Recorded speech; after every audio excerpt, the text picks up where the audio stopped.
3-4 years back here in town, but not as a newsman, as a minister who cares about people and community and has a message for us we think you want to hear. Larry, I'm honored to be here. Thank you so very much. First, I just want to say our kids are watching. That's what keeps repeating in my mind. How do we keep our children from inheriting a cycle we have so far failed to extinguish? We simply can't afford to recycle the piercing images of policing, the anger that follows, and then the outburst of violence by a misguided few who overwhelm the quest for justice with violent distractions. And we cannot return to the apathy and silence that follows the repair of the store windows and the renovation of burned buildings. We cannot go back to the same script because our lives and the lives of our children are at stake. They hang in the balance. We cannot continue to resurrect the stain of racial division. Yes, I am talking about the actions of police officers, and I'm also referring to the actions of the rest of us.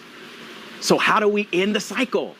I went to the scriptures that many of us teach to our children, and it says we must love our neighbor as ourselves. What if we caught the spiritual revelation that when we love our neighbor, we're also loving ourselves? Not just black or white, all of us hurt. Love never fails, but where hate begins, love ends.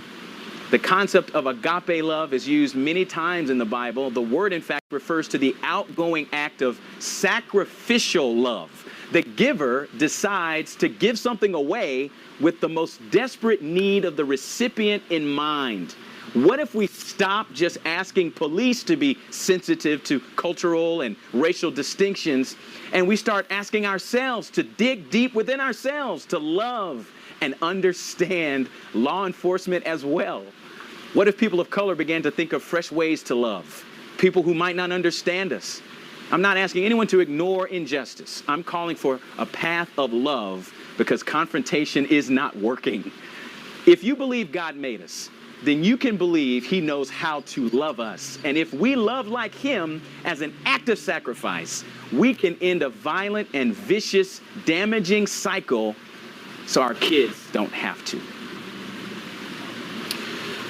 Well said, Frank. Thank you. WFMY News 2 is about family and community, and we know that you are too.